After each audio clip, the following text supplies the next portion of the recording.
Buy Black Podcast, episode 46. Ideas, resources, assets, wealth. My thoughts and reflections from 1 year producing Buy Black, Build a New Black Wall Street.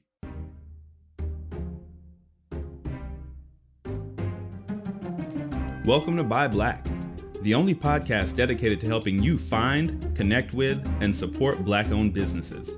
We're on a mission to bring consumers and business owners together to ignite the global Black economy.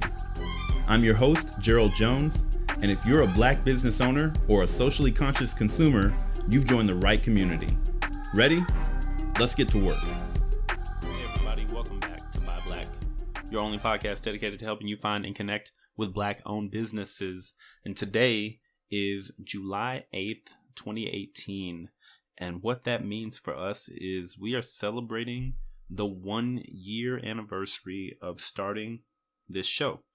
For those of you who've been following along the whole time, we opened up this show on July 5th, 2017. That was the 1 year anniversary of us losing Alton Sterling in Baton Rouge. And then, of course, the following day, Philando Castile up in Minneapolis, Minnesota. Those two events, as you've heard me say multiple times on this show and on other shows where I've been featured, were the events that were kind of the catalyst to me trying to figure out how I was going to make a difference, how I was going to apply my background and talents to helping change the future, change realities for our community. So it's a really important thing to me to make sure that we keep perspective on things as we go forward with this project. I don't want to ever lose sight of the reason why we come in and do the things that we do every week with this show. And I say we because, yes, I'm in here and I'm recording the show and I'm interviewing people and I'm putting this project out, but it is just becoming more and more apparent that you guys are doing just as much work as I am out there in the community.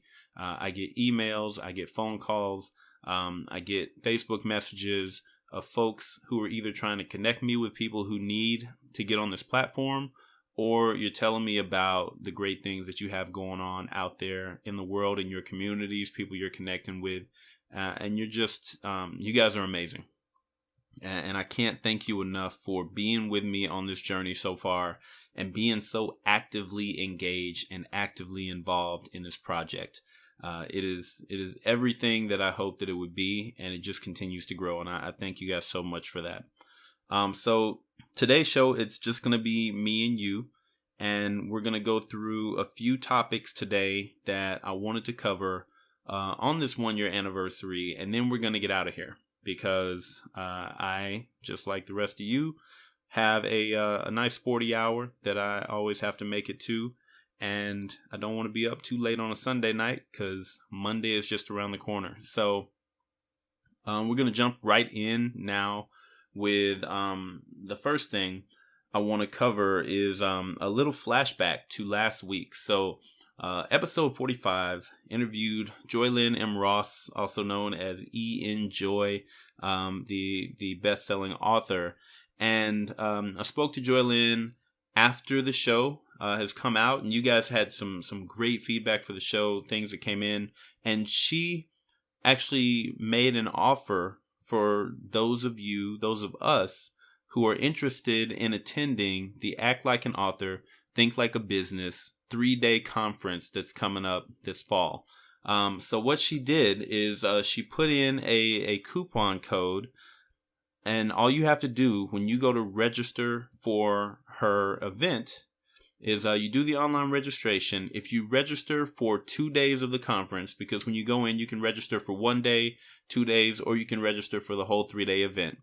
Well, if you go in and you register for 2 days, you can get the third day free. You get full conference access.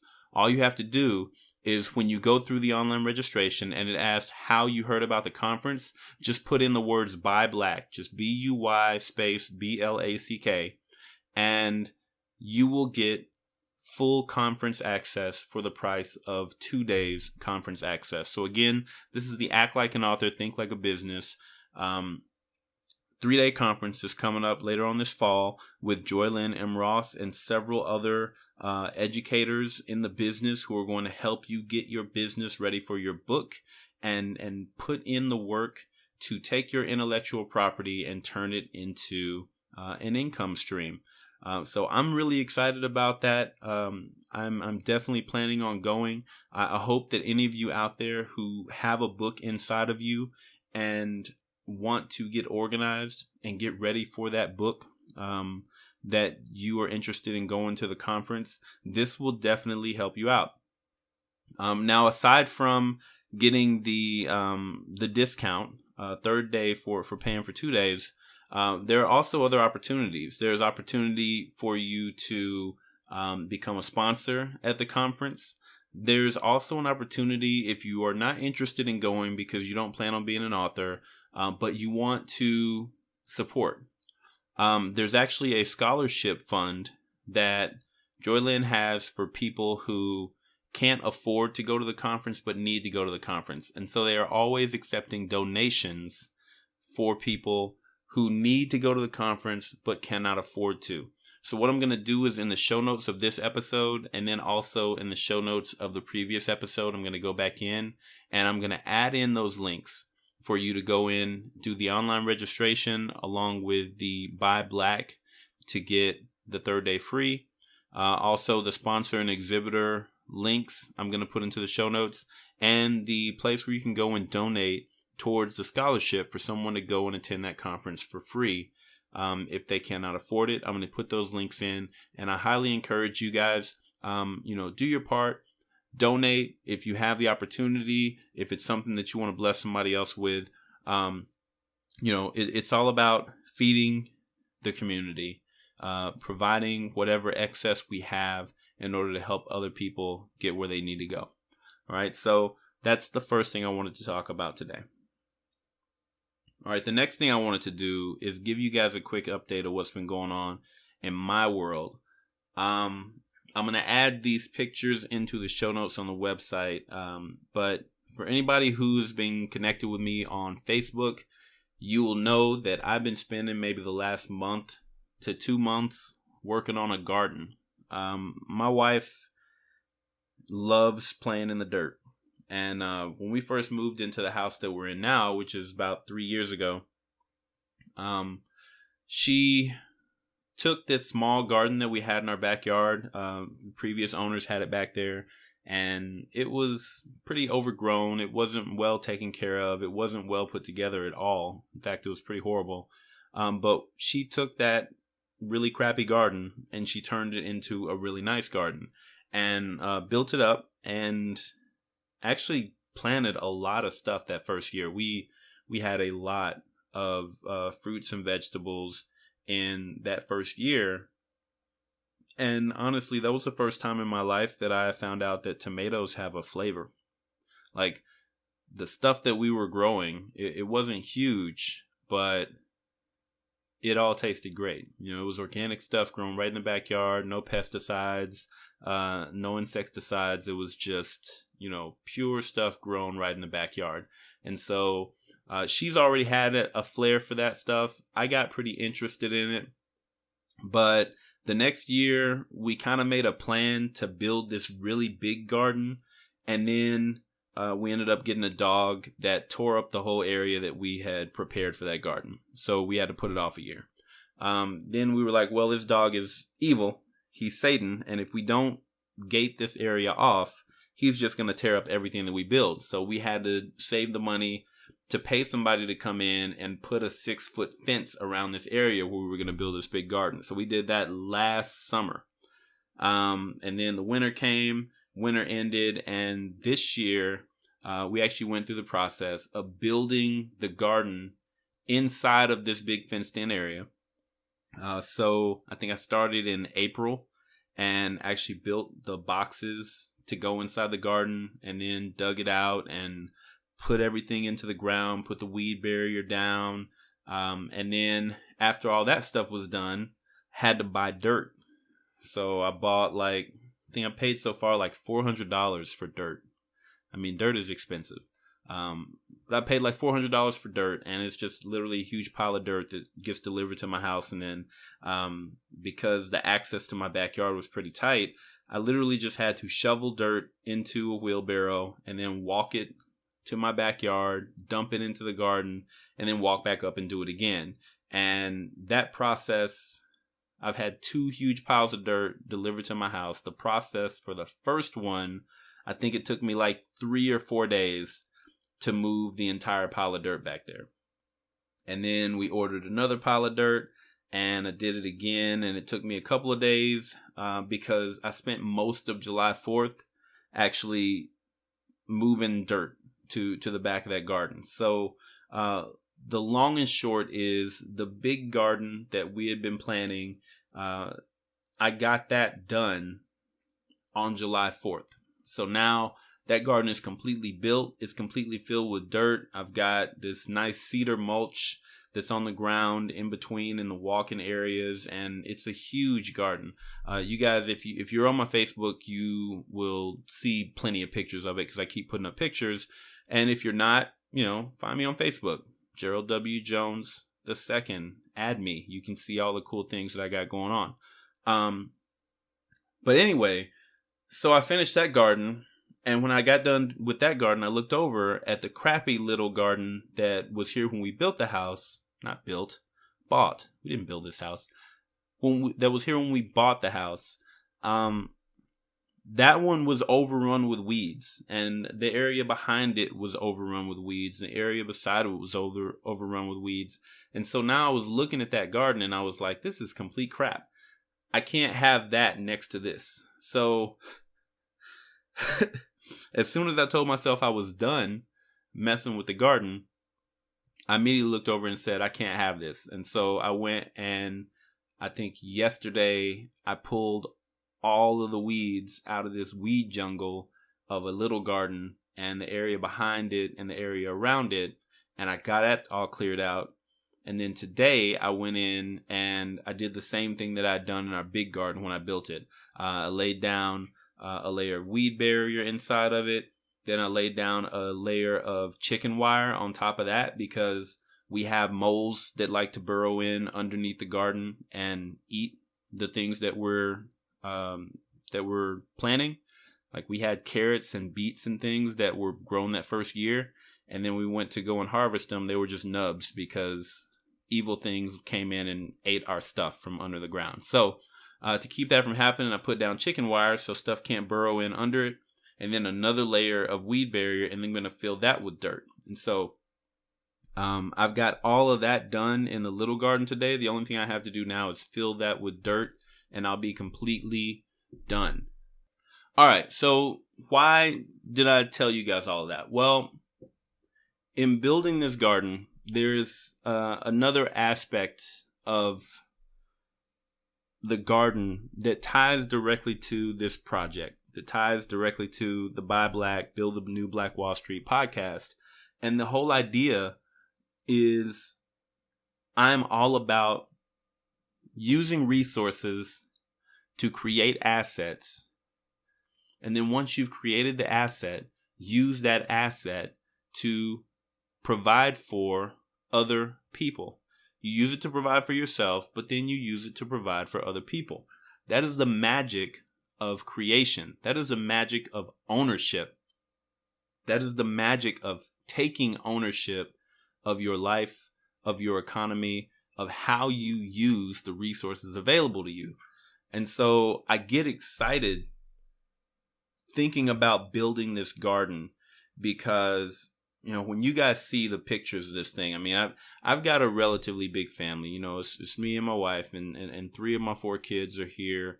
And we have 2 dogs. They don't get to eat our stuff out of the garden, but relatively big family. Got 5 people living in the house, and they are all growing. So, everybody eats. But the size of this garden and the amount of things that we're going to be able to grow in this garden, it is going to be impossible for us to eat everything that we grow. Now, sure, we can can things, we can jar things, we can, do whatever it is that we want to do if we want to preserve the food and use it for later and all that kind of stuff. But when it all comes down to it, this is going to be a perpetual asset that so long as we continually plant the seeds and put in the work to make sure that they get watered, it's going to create more food than we can eat, which means we have surplus that we can share, that we can give away to people who need it, who may not have access to fresh fruits and vegetables the way that we do. That is what an asset is for. And when you have the privilege, just what I call it, but when you have the privilege of being able to have access to resources and the ability to turn those resources into assets, then I feel like it is your responsibility to use those assets to improve the lives of people in your community. That's basically the way that the world works. That's basically the way that every other demographic works, except for us as Black people. Now, we are bringing ourselves back around to that behavior because it didn't used to be foreign to us, but it has become foreign to us. And we need to make it normal again. We need to make it okay for us to look internally and say, I'm going to help my people first, and then I will help everybody else. Nobody ever looks at that thought process as selfish or racist or anything like that unless there are Black people saying it. Because every other demographic works that way. And maybe it's the fact that they don't have to say it in order to work that way. That's just how they function.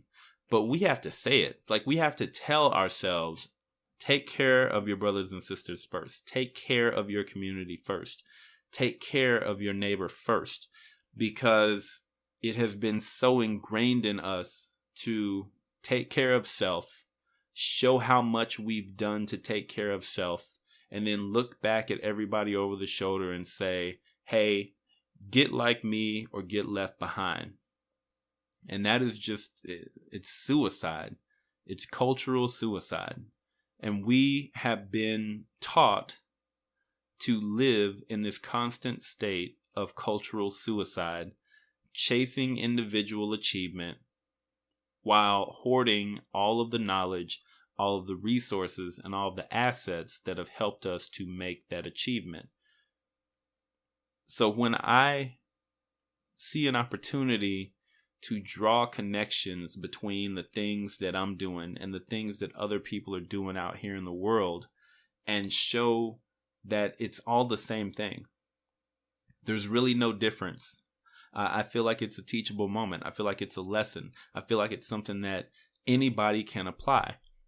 In our world, we all have access to certain resources. And how we choose to use those resources is extremely important. When we use our resources to create something that didn't exist before, we've created an asset. We create something that did not exist that now adds value to the world. And then once we've created that asset, the thing that didn't exist that now adds value to the world, we use this new thing we've created in order to help other people. And we can do that. We can do whatever we want with it because it's ours. We created it from scratch, and now we can do with it what we want. And so when I look at this podcast, it didn't exist. It came from my head. And I used the resources I had, which in this case was, a little bit of money to get access to things like media servers with Libsyn and, social media platforms and the microphone that I have and the computer that I have. These are all resources I had access to. I use these resources to create, Buy Black, Build the New Black Wall Street, a media platform that provides value to the community. This is now an asset. And the work that I put into this asset provides for other people in the community so that it can help them to plant their seeds and grow. The same thing is going out into the backyard and seeing a blank space on the ground where grass is growing and saying, okay, what resources do I need to turn this blank area of grass into an asset? Well, I'm going to need some lumber, I'm going to need some cement in order to, stake this fence into the ground. I'm going to need screws, definitely. Going to need weed barrier. Going to need chicken wire. I'm going to need dirt. And then I'm going to need seeds. Right? Those are all resources. And then, of course, the labor to get it done, whether I pay for it or I do it myself. Right? Those are all the resources that I need to turn this idea, which is just, hey, this patch of grass can be something greater. Use those resources to create a garden. And once that garden is created and things start growing from it, that's food, that's nourishment, that adds value to the world. And I'm going to use some of it myself, but then I'm going to give some of it away to help other people in the community. And what's even better is another asset is the knowledge that I've gained on how to build a garden. And now I can share that knowledge with other people. I can help and show other people how to build the thing that I built, how to create an asset on their land, and how to tend to that asset, grow from that asset, and create more value for the world. It's the same concept, right? No matter what you do. So I get really excited at the idea of us working together towards a common goal of taking control of our economy. The way we take control of our economy is exactly the way that I just talked about. We take a look at the resources that we have, and we formulate ideas for how we can turn those resources into assets. And then we create something from nothing, and we own it, and then we use it to help other people grow, to take care of our families. That's ownership. That's the basis of building society.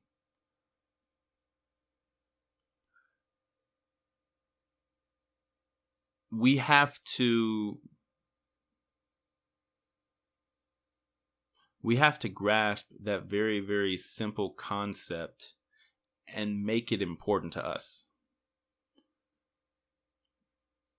So far, in my life at least, it's been much easier for me to connect with the concept of go make money so that I can pay for things that keep my family comfortable and make other people see me as successful. For a very, very long time, it was so easy to live in that mindset. And I feel like for a lot of us, that is just the default setting. It's so easy to live in the mindset of get good job, make good money, buy things, be comfortable, make other people see us as successful. And the problem with that mentality is that doesn't build wealth in the community. And when I say wealth and generational wealth, I'm not talking about everybody's go out and become a billionaire, right? But when I say building wealth is ownership. Ownership can be, hey, I own a 5 and dime corner store, and it keeps me comfortable and it keeps my family comfortable my entire life. But when I die, somebody in my family can continue owning that corner store, and it's going to continue feeding my family for generations. That is generational wealth. That is wealth. Even if your family is only pulling $80,000 a year in profit out of that store to live on, that is still wealth, because that $80,000 is something that you're making from the profit of your own labor, and that you're going to be able to pass down to your children when you die. That's generational wealth.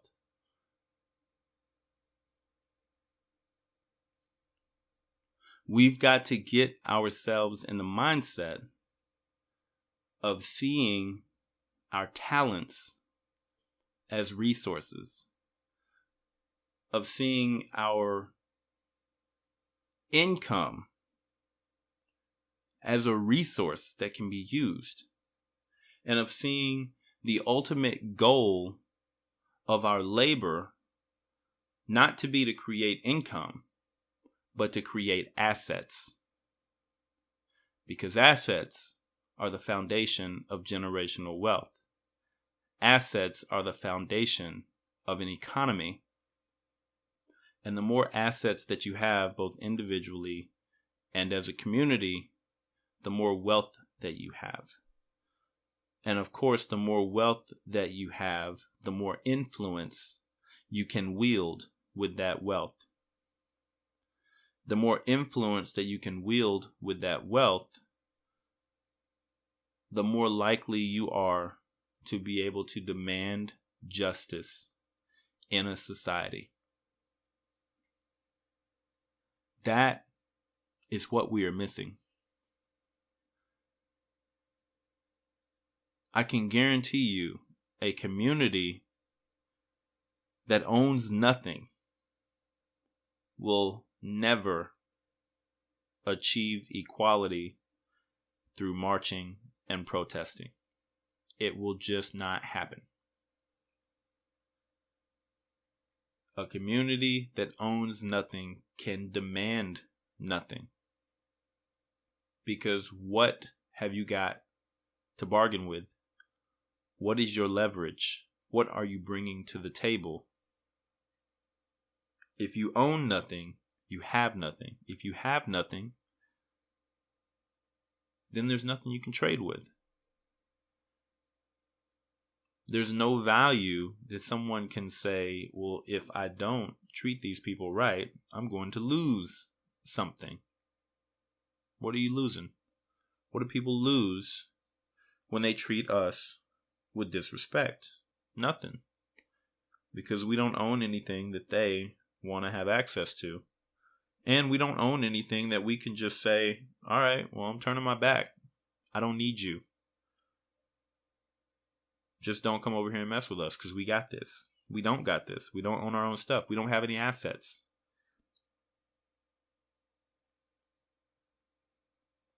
So that's what this is all about. We need to, as individuals in a community, focus on our ideas, identify the resources that we need to turn our ideas into assets, and then build those assets and use those assets in order to grow wealth for ourselves and for the community. It's as simple as that.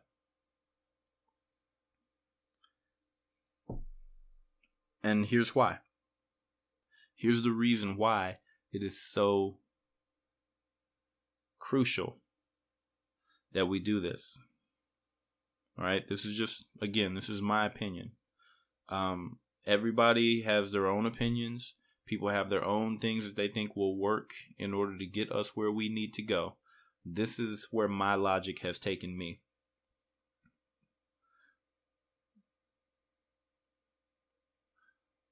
A few months ago, we found out that the police officers who shot and killed Alton Sterling in Baton Rouge would have no charges filed against them.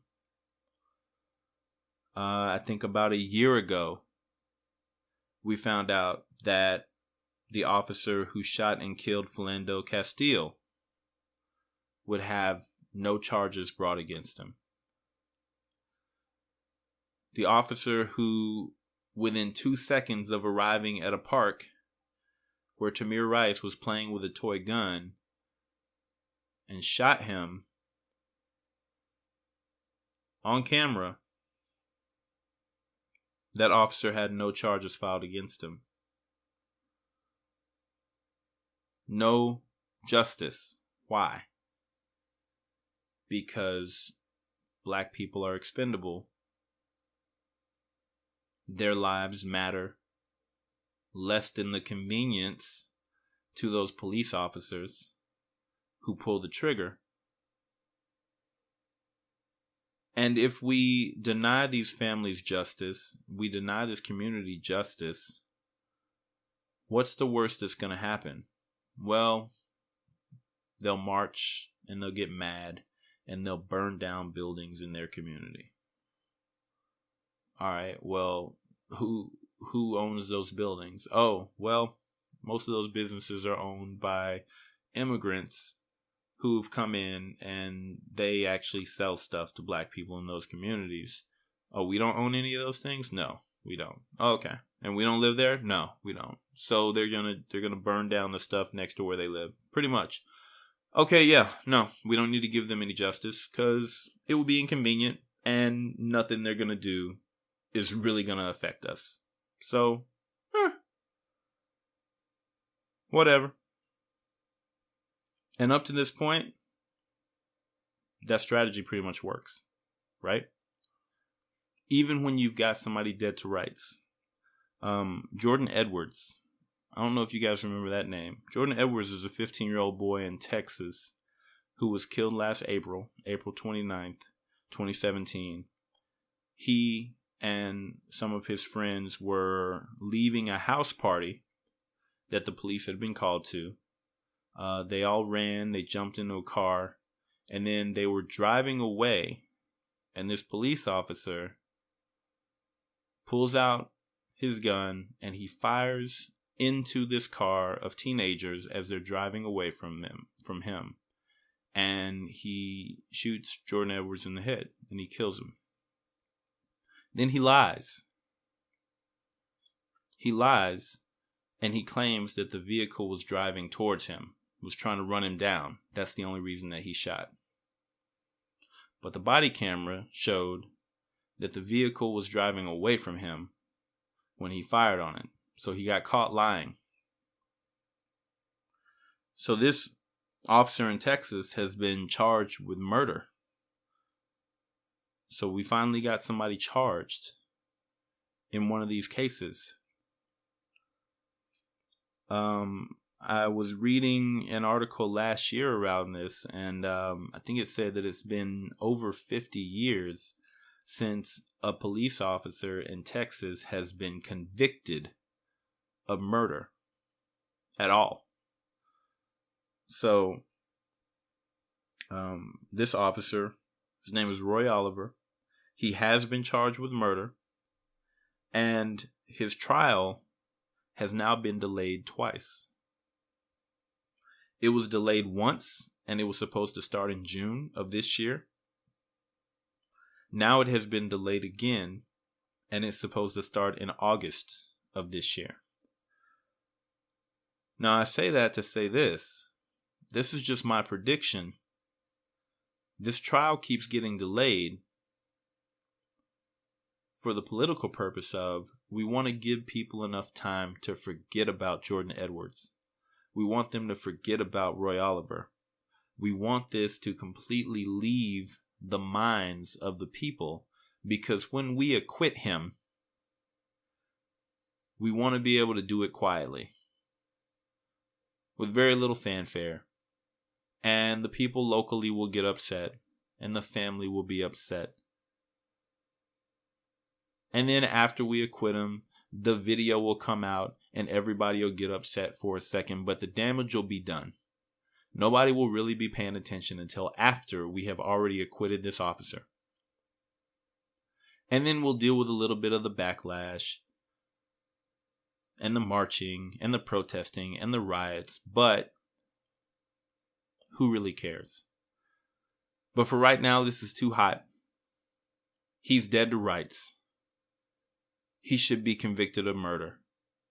We can't have the trial now. got to give it some time. That's my prediction. They're doing this because they know that we have a very short attention span. They'll be able to get away with denying justice to the family of Jordan Edwards by continuing to delay this trial of the former officer, Roy Oliver. I shouldn't be saying this about our justice system in the United States, but the reason I'm saying it is because it pretty much turns out to be true every time. But it only turns out to be true for Black people. We're the only ones who are constantly denied this justice. And yeah, it's racism. It's there. But I'm telling you, racism, just like every other ism, is all about one thing. It's about power. People who have no ownership have no power. And people with no power cannot demand and get justice. Our first step as a community to achieving the level of power required to get our justice is taking ownership of our own economy. That's the first step. That's why I'm so determined to stay focused on this one aspect of the 5 levels of control. We've talked about the 5 levels of control before on this show. Those 5 levels are economic control, political control, justice control, media control, and education control. You have to control one level before you can reach the next, all the way up to education. But the base of that is the economy. And so far as a Black community, we have zero economic control of ourselves and our community economy. If we don't get that right, we can hang it up for everything else.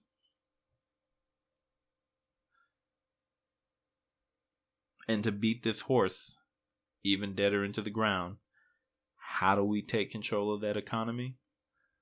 Ideas, resources, assets. That's it. Turn nothing into something. Turn an idea into something tangible that creates value. And then you use that to share with the community and help other people grow. That's wealth. We have to start building wealth. So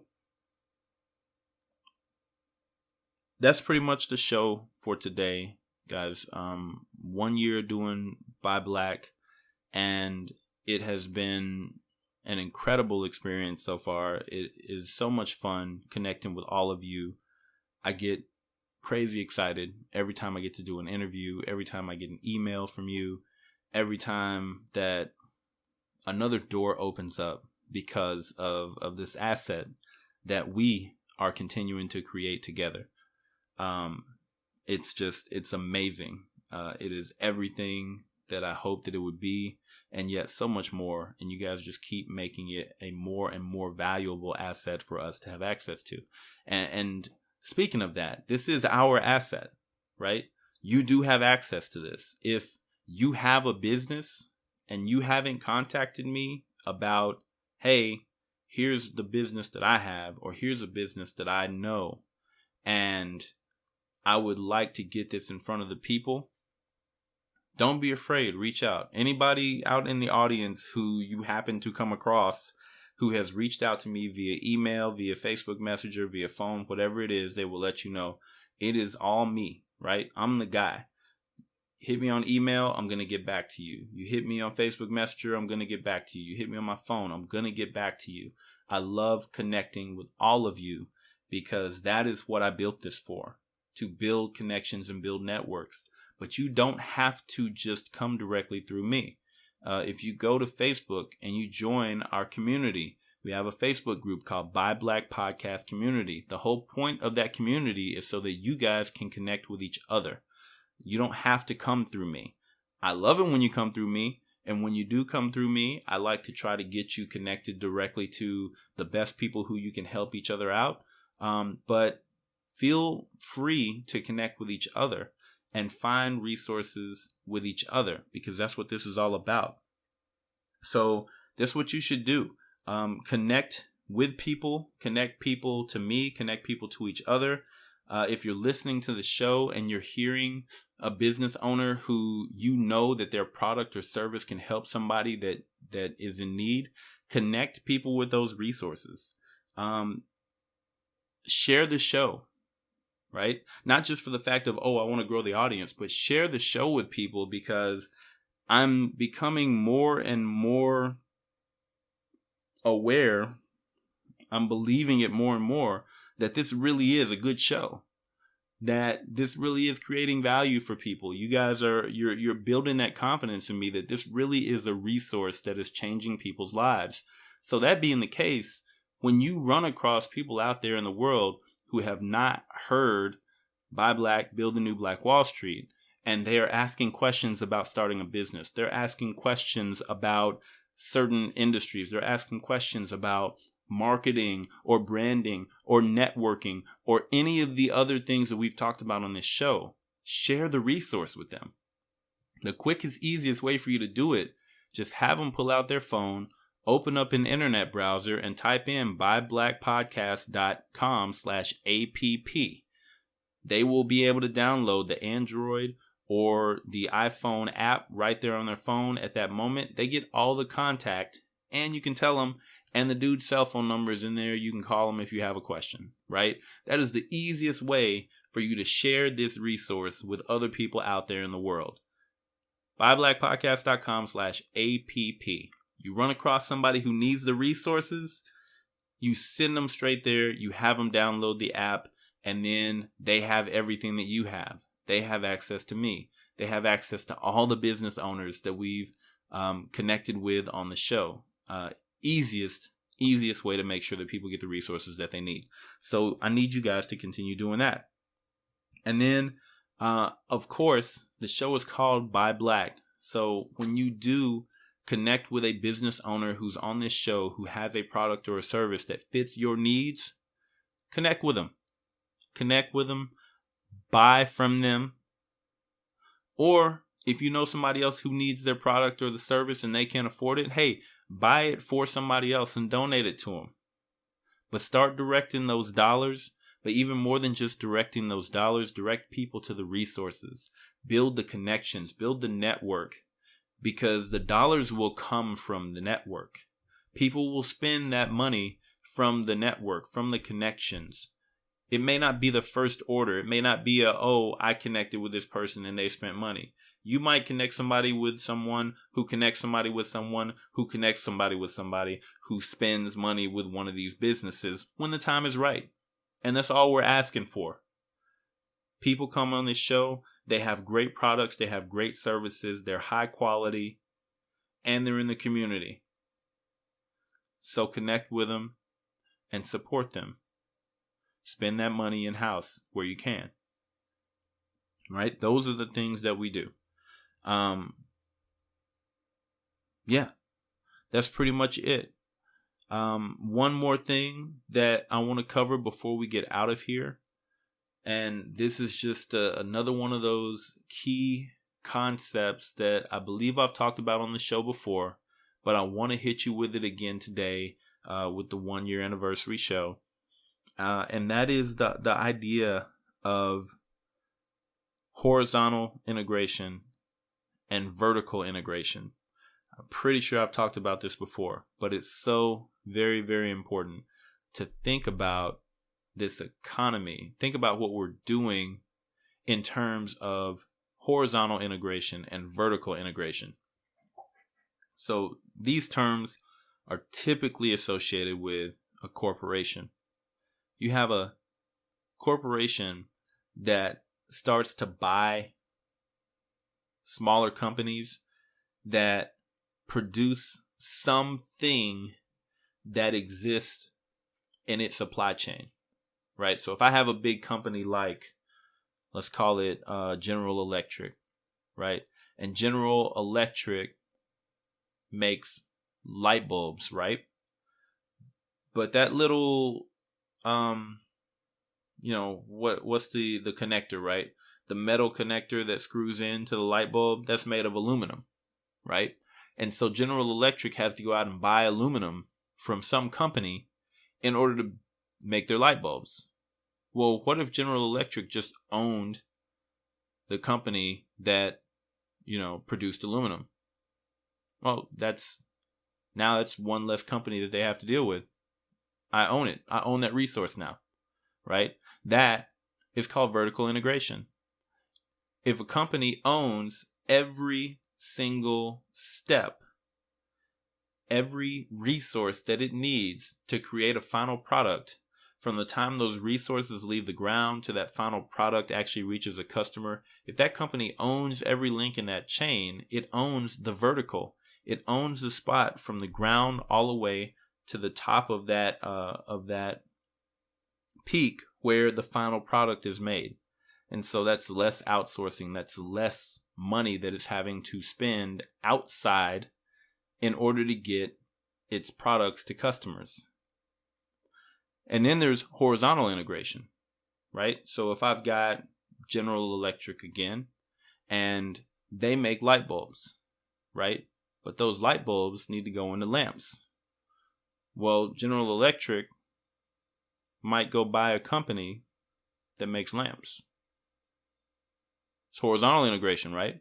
Because now General Electric is not only creating the light bulb, but they're selling you the lamp that you're going to put the light bulb into. And they might be selling you the end table that you're going to put the lamp on, that you're going to put the light bulb in, right? All of those things are consumer-facing products. The light bulb you can buy in the store. The lamp you can buy in the store. The nightstand you're going to buy in the store. Or the end table. You're going to buy all those things in the store as a consumer. But if my company sells all of them, that's horizontal integration. I own all the things that you're going to be buying when you go to buy that light bulb. That's a huge advantage when a company can own everything in a vertical and everything in the horizontal. Because that means that every single thing that you are buying in that arena, you're getting from that one company. I own you as a customer. Your money is going to me. You can apply that. We can apply that logic to our community economics. We have to apply that logic in community economics. The only difference is we have to look at it as community assets, right? Community assets. So I'm going to try to explain this thought process. So let's say we are the Black Community Incorporated, right? Black Community Incorporated. And right now, Black Community Incorporated is doing a pretty good job of building customer-facing businesses, especially in specific industries. Black Community Incorporated dominates the customer-facing beauty industry and soul food restaurant industry and barbershop industry. And what are the other things? Not many, right? But we dominate the customer-facing side of those industries. And then we're kind of weak in a lot of other industries, right? And a lot of other product and service industries. Some of the ones that we've heard on this show, right? The real estate industry, the shoemaking industry, right? The sunglass making industry. These are all different products that are customer facing that Black Community Incorporated is not really got a strong presence in, but we're making progress, right? We're building a horizontal integration for Black Community Incorporated. Meaning we're doing a really good job of building businesses that face customers. But where is our vertical integration? Where is Black Community Incorporated's vertical integration? Tell me. You can't tell me. You're listening to this show, right? You're not on the phone with me. Ask yourself. That's a better question.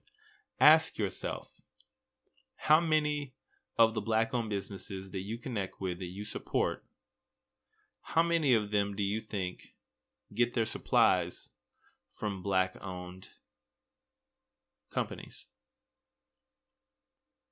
How many of them do you think their resources that they use to create their customer-facing products come from Black-owned businesses?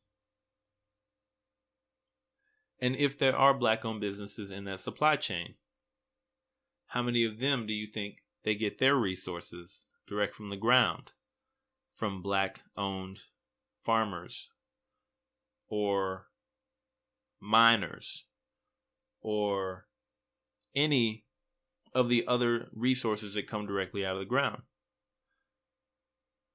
It's tough, right? Doesn't really exist.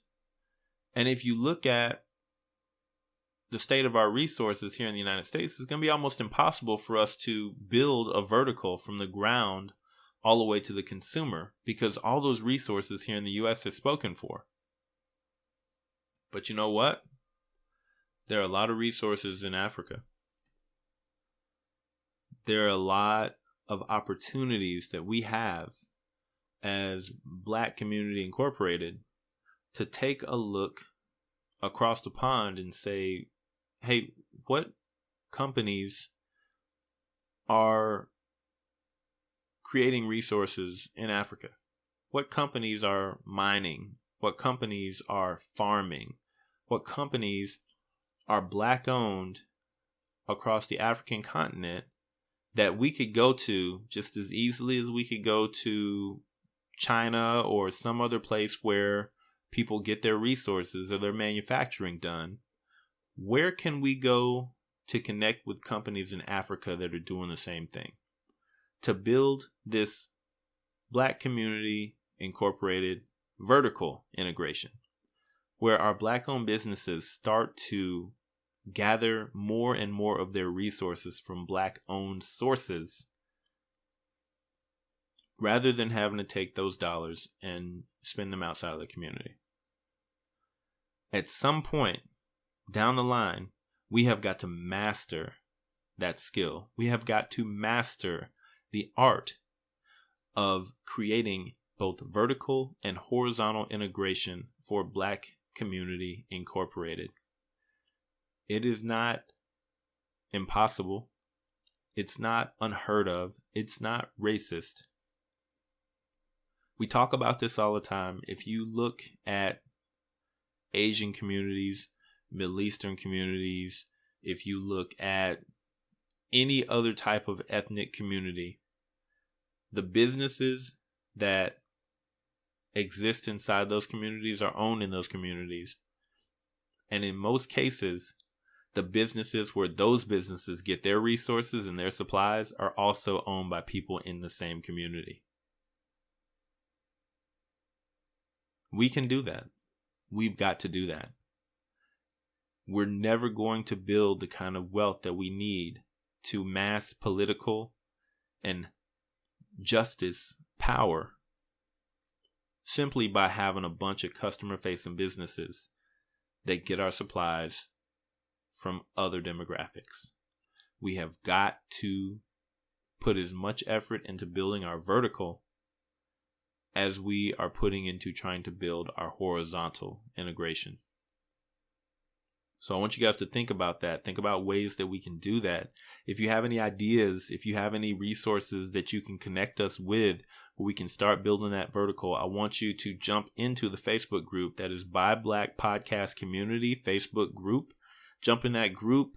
I will happily add you, and let's start talking about it. Let's talk about those resources that we have, those connections that we have, the places where we can start building vertical integration for Black Community Incorporated so that we can get on the same level as everybody else when it comes to owning our economy, when it comes to wielding political power, when it comes to demanding and getting justice for the people in our community.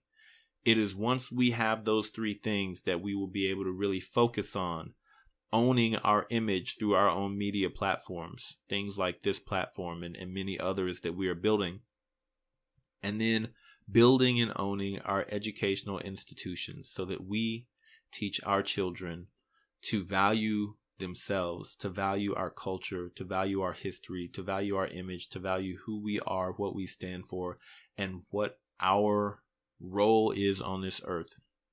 From our perspective, those 5 levels of control are required for a group of people to be free.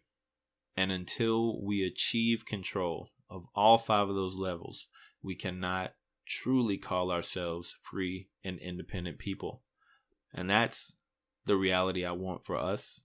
That's the reality that I know that I'm working towards. And those of you out there in the audience who are dedicated to the fight in your own ways, I know that that's what you're working towards. And I'm excited to continue working towards that reality together with you. Thank you for joining me tonight for this 1-year anniversary episode. As always, you can reach out to me via Facebook.